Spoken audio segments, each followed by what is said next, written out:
نیکی کرنا اور پھر ڈرنا کہ کہیں رد نہ ہو جائے، یہ ہے نیک لوگوں کا طریقہ۔ گناہ کرنا اور پھر یہ امید رکھنا کہ کوئی بات نہیں، اللہ معاف کرے گا، یہ ہے غافلوں کا طریقہ۔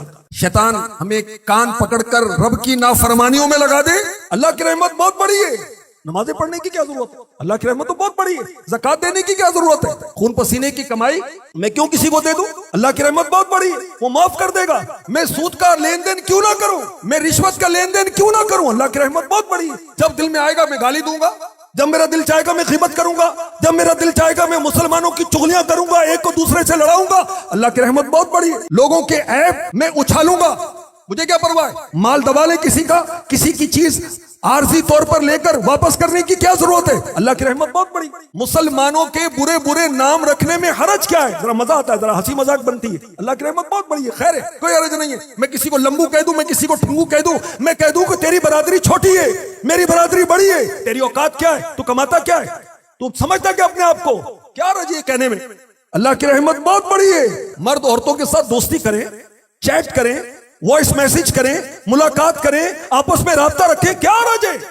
اللہ کی رحمت بہت بڑی ہے۔ 4 دن کی زندگی ہے، کچھ کمائیں کھائیں، موج کریں، کچھ انجوائے کریں، کیا ہر وقت میں نمازیں پڑھتا رہوں؟ کیوں داڑھی رکھوں؟ میں کیوں امامہ سجاؤں؟ کیوں رسول پاک صلی اللہ علیہ وسلم کی سنتیں اپناؤں؟ بس اللہ کی رحمت بہت بڑی ہے۔ مسلمانوں کے لیے میرے دل میں تکبر ہو، غرور ہو، حسد ہو، ریا ہو، بغض ہو، کینہ ہو، مجھے غصہ آئے تو میں کسی پر ہاتھ رکھ دوں، کنجوسی کروں، خود پسندی کروں، میں جو سمجھ میں آتا کروں، مجھے کیا ضرورت ہے کہ میں پریشان رہوں؟ اللہ کی رحمت بہت بڑی ہے۔ اللہ کی رحمت بہت بڑی ہے تو اس کا مطلب یہ نہیں کہ استغفر اللہ ہم گناہ کرنے لگ جائیں، اللہ کی نافرمانیاں کرنے لگ جائیں۔ اللہ تبارک و تعالیٰ کی رحمت کتنی بڑی ہے، اس کا ادراک رکھنے والے ہم سے زیادہ اولیاء کرام ہیں، ہم سے زیادہ صحابہ کرام سمجھتے تھے۔ اللہ کی رحمت کتنی بڑی ہے، انبیاء کرام ہم سے زیادہ سمجھتے تھے۔ میرے آقا صلی اللہ علیہ وسلم فرماتے ہیں میں تم میں سب سے زیادہ اللہ کا خوف رکھنے والا ہوں، اس لیے کہ میں سب سے زیادہ رب کی معرفت رکھنے والا ہوں۔ سید الانبیاء محمد مصطفیٰ صلی اللہ تعالی علیہ وآلہ وسلم کے مبارک سینے سے ہنڈیا کے ابلنے کی سی آواز آتی تھی، خوف خدا کی وجہ سے۔ میرے آقا صلی اللہ علیہ وآلہ وسلم اس قدر طویل نماز پڑھتے کہ آپ کے مبارک قدم سوج جایا کرتے تھے، سویلنگ ہو جاتی۔ اور جب بی بی عائشہ صدیقہ طیبہ طاہرہ عابدہ زاہدہ رضی اللہ تعالی عنہا عرض کرتی کہ آقا آپ کے صدقے میں اللہ نے اگلے اور پچھلوں کے گناہ معاف فرما دیے، آپ اتنی عبادت کیوں کرتے ہیں؟ تو میرے نبی فرماتے ہیں کیا میں اللہ کا شکر گزار بندہ نہ بنوں؟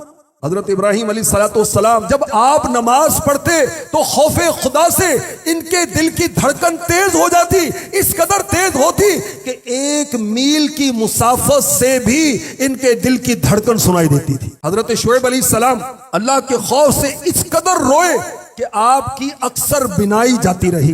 جبریل امی علیہ السلام جو کہ تمام فرشتوں کے سردار ہیں، میرے آقا علیہ السلام ان کے بارے میں فرماتے ہیں کہ یہ جب بھی میرے پاس آئے تو خوف خدا سے کانپ رہے ہوتے تھے۔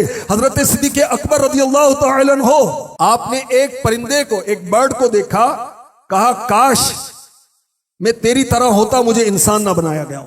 فاروق اعظم رضی اللہ تعالی عنہ عذاب کی آیت سنتے بے ہوش ہو جاتے، بیمار ہو جاتے، اس قدر روتے اللہ کے خوف سے کہ آپ کی آنکھوں کے نیچے 2 کالی لکیریں پڑ گئی۔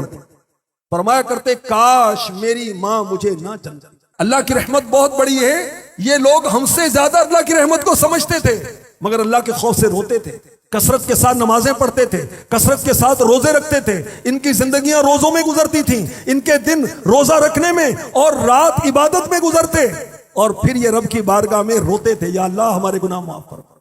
اور ہم تو گناہ کر کے کہتے ہیں کہ جی اللہ معاف کرنے والا ہے، بلا شبہ اللہ معاف کرنے والا ہے۔ کیا اللہ کی معافی کا ان کو پتہ نہیں تھا؟